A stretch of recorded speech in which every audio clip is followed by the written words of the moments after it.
ये बांग्लादेश में कोई पहली बार नहीं हुआ। ये इतिहास बार बार दोहराया जा रहा है और जो दोहराया जाएगा ही। इनकी मुस्लिम तुष्टीकरण की जो राजनीति है, ये अखिलेशुद्दीन हो गया, राहुलुद्दीन हो गया, और इनके लिए मैं कह दूं राहुल गांधी जैसे, अखिलेश यादव जैसे नीच नेताओं के लिए कह दूं, राहुल गांधी कैसे सौंप दूं तेरे हाथों में वतन ये हिंदुस्तान का। राहुल गांधी कैसे सौंप दूं तेरे हाथों में वतन ये हिंदुस्तान का। अक्सर साले तेरी रैलियों में देखा है हमने झंडा पाकिस्तान का। नमस्कार, आप देख रहे हैं यूबीएम चैनल और मेरा नाम अरुण शर्मा। ये बंगाल में जो चल रहा है, हिंदुओं को पकड़ के मार रहा है, इसी पर हम जनता की आज राय लेने आए हैं। तो हमारे साथ एक भाई खड़े हुए हैं, इनसे ज़रा पूछें वहाँ पर क्या चल रहा है और ऐसा क्यों हो रहा है। सर, सबसे पहले अपना नाम बताइए। मेरा नाम है सत्या हिंदू जी। और ये जो बांग्लादेश में हो रहा है, ये कोई पहली बार नहीं हो रहा है, ये इतिहास दोहराया जा रहा है। धर्म के नाम पर इन लोगों ने इंसानियत को संसार किया है दुनिया के हर कोने पे। इनकी जनसंख्या का आधार तय करेगा आपके बच्चों का भविष्य। और जानवर भी इतनी क्रूरता सहन नहीं कर पाता ना, जितनी क्रूरता ये आपके बच्चों के साथ करेंगे, जिस प्रकार बांग्लादेश में कर रहे हैं।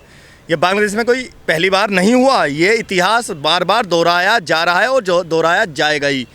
लेकिन सर, एक सवाल और उठ के आता है, लोग कहते हैं कि भाईचारा है, लेकिन कुछ जगहों पर हमें भाईचारा क्यों नहीं देखने को मिलता है। तो सर साहब बता दूं, अगर इस कौम के साथ आप भाईचारा निभाने सकते हो, निभाने की कोशिश भी कर सकते हो, तो उससे पहले ये जान लीजिए, जिस कौम के लोगों के साथ जानवर भी कभी प्रेम की उम्मीद ना करते हो, आप उन लोगों के साथ भाईचारा निभाने की उम्मीद कैसे कर सकते हो। और अगर इन लोगों के साथ भाईचारे के चक्कर में रहे ना, तो धर्म और राष्ट्र दोनों खो दोगे। सर, इसको फिर कैसे रोका जा सकता है। ये जो आए दिन खबरें आती हैं और हर जगह हमें देखने को मिल रहा है, हिंदू को ही रहा है।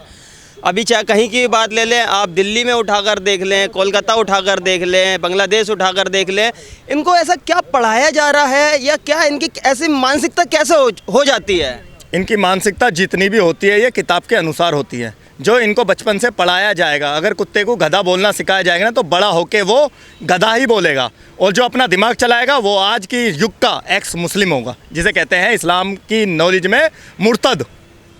सर, आपने अभी एक सवाल किया है कि पढ़ाया जा रहा है, किताब का शायद कोई नाम, मतलब बता सकते हैं कि मतलब ये क्या ऐसा पढ़ते हैं और किन के विचारों पर ये चलते हैं, कहाँ से इनके दिमाग में ऐसे विचार आते हैं और इसको कैसे रोका जा सकता है। सर, इसके लिए आपको एक दो आयती कोट कर देता हूँ, अगर वो ना लिखी हो। कुरान सूरह 3 की आयत 118, काफिरों को कभी दोस्त ना बनाओ। और सूरह 5 की आयत 51, यहूदी और ईसाइयों को कभी दोस्त ना बनाओ। और ये नहीं कि हिंदुओं का नाम है, हिंदू शब्द का उन लोगों को पता भी नहीं था उस जमाने 1460 साल पहले। पैगम्बर साहब का जन्म होता है 570 ईस्वी में और मृत्यु होती है 632 ईस्वी को। 62 साल की उम्र का दरमियान एक को भी नहीं पता कि हिंदू कोई साम्राज्य है। सर, काफिर बोला है आपने, काफिर का मतलब ज़रा थोड़ा हमें सही अच्छे से तरीके से बताएं, क्योंकि अलग अलग लोग, मुस्लिम लोग अलग काफिरों को बोलते हैं, तो इसका एक जवाब दें, सही तरीके से इसको कोड करें। अगर डिफाइन करने पे है ना, काफिर का मतलब होता है किताब की किसी भी एक बात के इनकार करने वाले को काफिर कहते हैं। हम काफिर हैं, मूर्ति पूजक हैं, अहले हदीस हैं। हम हजरत मोहम्मद सल्लल्लाहु अलैहि वसल्लम को नहीं मानते, कुरान पाक को नहीं मानते, कुरान, तौरात, इंजील, जंबूर, इनकी तीनों चारों आसमानी किताब को नहीं मानते। हम नापाक हैं, नजस हैं, हम रोस्ट ऑफ क्रिएचर्स हैं, हम हैं उस अल्लाह की नज़र में। हमें आखिरत में जहन्नुम की, इसलिए हम ऐसा अल्लाह कोई नहीं मानते।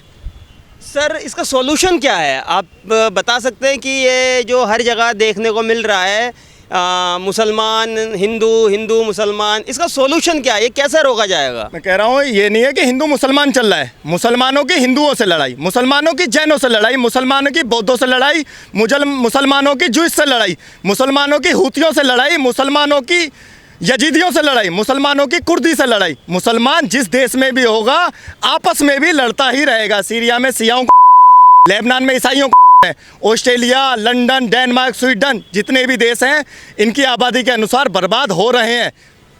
तो आप इसका दोष किस चीज़ को मानते हैं, जितने भी है, चाहे हिंदू कह लो, मुसलमान कह लो, इनकी जो आपस की लड़ाई चल रही है, मतलब ऐसा क्या पढ़ते हैं ये लोग इनके दिमाग में।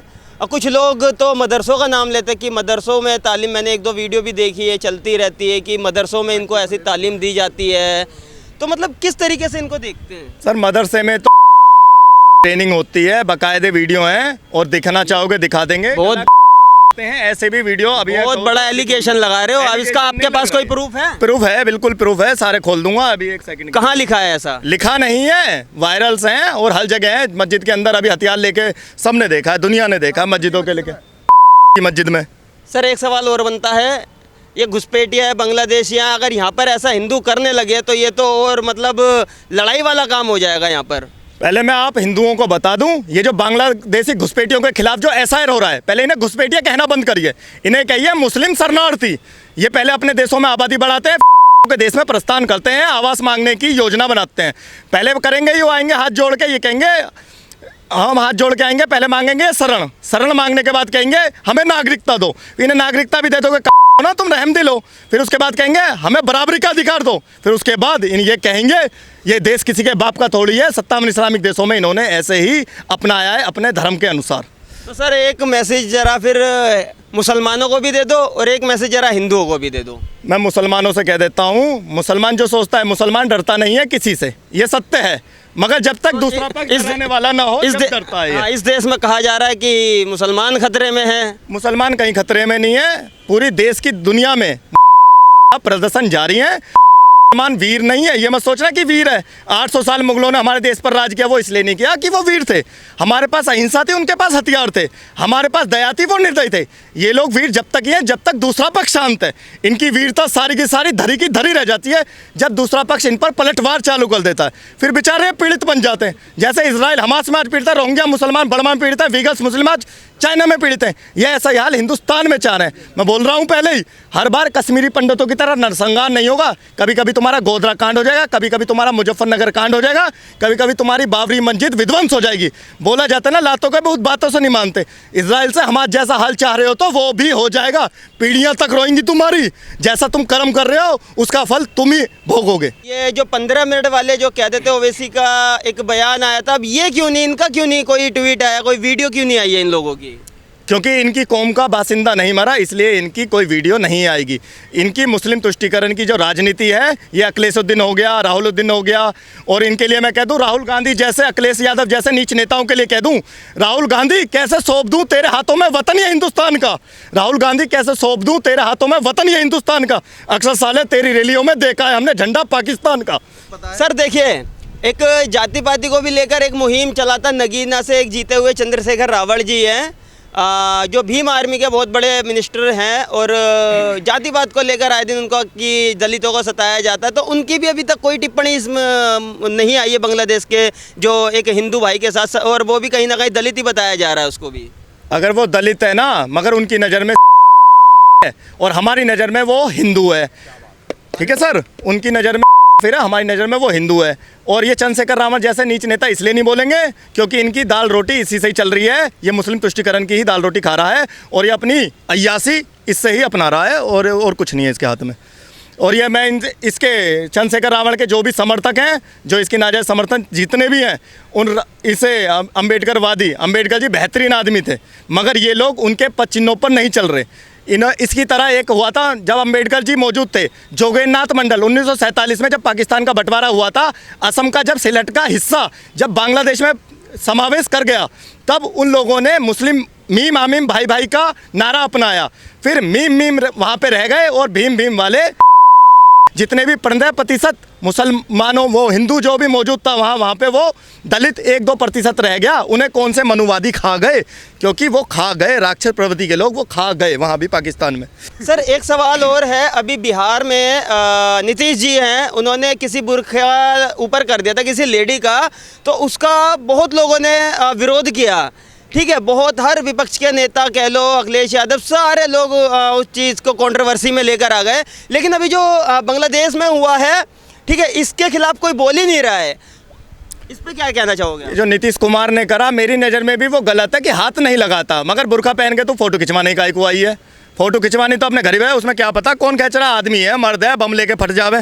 ठीक है, आपने जितनी वीडियो देखा है, बुर्का इसलिए यूज़ हो रहा है क्योंकि चोरी चकारी करने के लिए, और वो सबको पता है। और ये कहते हैं ना, महिलाओं का जितना भी सम्मान है इस्लाम धर्म में, मैं बता दूं महिलाओं का कितना सम्मान है इस्लाम धर्म में। तलाक देने की इजाज़त नहीं है मुस्लिम महिलाओं को। उसके बाद 4 बीवी, कोई भी मुस्लिम आदमी 4 बीवी अलाउ कर सकता है, कहीं भी जाके शादी कर सकता है, मगर बिना इजाज़त के। और उसके बाद ये कहते हैं पैगम्बर साहब के वाक्य से बता दूं, कुरान के अनुसार मुस्लिम महिलाएं, जो भी बोला जाता है ना जहन्नुमी, कि मुस्लिम महिलाएं सबसे ज़्यादा जहन्नुमी होंगी। और वो अल्लाह को क्यों मानूं मैं? उस अल्लाह को क्यों मानूं जो माता को सजदा करने को भी मना करता हो? ऐसा खुदा तुम ही लोगों को मुबारक हो। सर, इस देश में वंदे मातरम का भी काफ़ी विरोध होता है, लेकिन बांग्लादेश पे कोई नहीं बोलता है। बांग्लादेश में भी ये वंदे मातरम पे भी इन्होंने बहुत विरोध करा था, कुछ अलग समुदाय के जो लोग हैं, कि हम नहीं बोलेंगे। सर, इस पे क्या कहना चाहोगे? मैं बुलवाने वाला चाहिए। चाइना में क्यों बोलते हैं? चाइना में जो बुलवाएगा वो बोलेंगे। ये कहते हैं ना हम पे ईमान की ताकत है। ईमान की ताकत सारी धरी की धरी रह जाएगी। जब दूसरा पक्ष इन पर पलटवार चालू कर देगा ना, तो ईमान की ताकत धरी की धरी रह जाएगी। जैसे चाइना में धरी रह गई, इजराइल से हमारे जैसा जब हाल हुआ, जब धरी की धरी रह गई, वहाँ ईमान की ताकत नहीं है। आपने बहुत वीडियो देखे होंगे, तक निकल गया, जिन्हें कहते हैं ना फिलिस्तीनियों को, फिलिस्तीनियों में ईमान की ताकत सबसे ज़्यादा है फिलिस्तीनियों का, और खुले यूँ है भरे मंच में, और ये कह रहे हैं ना ईमान की ताकत।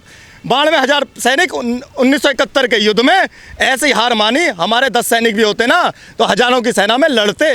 ये होती है हमारे ईमान की ताकत। हम पे ईमान की ताकत तो नहीं है तुम्हारे वाली, मगर हम पे देशभक्ति की ताकत है। हम देश के लिए लड़ने आए हैं, हम ईश्वर के लिए लड़ने नहीं आए। कि मैं राम के लिए लड़ नहीं रहा हूँ यहाँ पे, कि मैं राम के लिए लड़ने आया हूँ।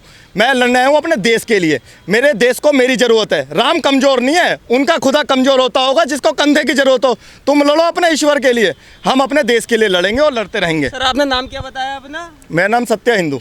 इस्लाम की बहुत नॉलेज रखते हो। मैं कह रहा हूँ जितने मोमिन हजरातों को नहीं पता, मैं कह रहा हूँ खुला चैलेंज दे रहा हूँ। मेरे से अगर कोई सा मुल्ला मौलाना मुफ्ती मुकर्रम आलिम हाफिज बात कर सके तो पूरी पोल ना खोल दूँ तो कह देना। एक सवाल और, अगर आपको इतनी ही नॉलेज है इस्लाम की, तो कुछ लोग कहते हैं 72 हूरों का कॉन्सेप्ट ही नहीं है, और आप क्या कहना चाहोगे इस पे, है या नहीं है? क्योंकि ये बहुत कंट्रोवर्शियल मुद्दा है। कुछ लोग कहते हैं, कुछ लोग कहते हैं नहीं है। 72 गिनती के अनुसार नहीं है, मगर आयत में कोट कर देता हूँ। सूरा 78/33 की आयत जो मैं कोट कर रहा हूँ, उसमें लिखा है बिग ब्रेस्टेड वुमेन्स। हमें जो हूर मिलेगी, बड़े बड़े मोटे मिलेंगी। और जो इसका तर्जुमा भी कर रहा है जो मौलाना जिसने किताब लिखी है। सर, एक सवाल और आता है, ये जो मोदी को हटाने के लिए जेन ज़ी आ रहे हैं, इन पे क्या कहना चाहोगे आप? मोदी इनकी पुश्तों तक ना हटेगा। और एक बात बता दूं, मोदी हमारा राजा है, और उस राजा को कोई अपने तख्त से हटा नहीं सकता जिसका एक एक सिपाही लाखों से भिड़ने की क्षमता रखता हो। मोदी को हटाने से पहले हम लोगों से निपटना पड़ेगा। ये कोई बांग्लादेश जैसा देश नहीं है, बांग्लादेश, पाकिस्तान, अफगानिस्तान जैसा देश नहीं है। ये हिंदुस्तान है। 700-800 सालों से हम लड़ रहे हैं, आगे भी लड़ते रहेंगे। तुम्हारी जो है हिंद की प्रतिकाष्ठा पूर्ण नहीं होने देंगे। हमारा जो फ़र्ज़ है हम निभाएंगे। बाकी तुम देख लेना जो तुम कर सकते हो। जनसंख्या बढ़ाओ, अभी तुम कमज़ोर पड़ रहे हो, जनसंख्या बढ़ाओ। उसके तो सर, ये जनसंख्या के उस पर जीतना चाहते हैं ये? तो हर देश में ये जनसंख्या के आधार पर ही अपनी प्रचलित करते हैं, अपने आप को प्रचलित करते हैं। उससे बहने या ये कमज़ोर होते हैं। जैसे इस्लाम 3 तरीक़ों में डिवाइड होता है। पहले हल तक ये करे, जैसे हम हर धर्मों का सम्मान करते हैं। फिर आ जाती है इनके दीन की दावत देना, जिसे कहते हैं दाई। फिर आता है मुजाहिद, जिसे कहते हैं जिहाद करना। फिर ये अपनी औकात दिखाते थे जिहाद के माध्यम से कैसे इस्लाम कबूल कराया जाए लोगों को। तलवार की नोक पर सलवार इन्होंने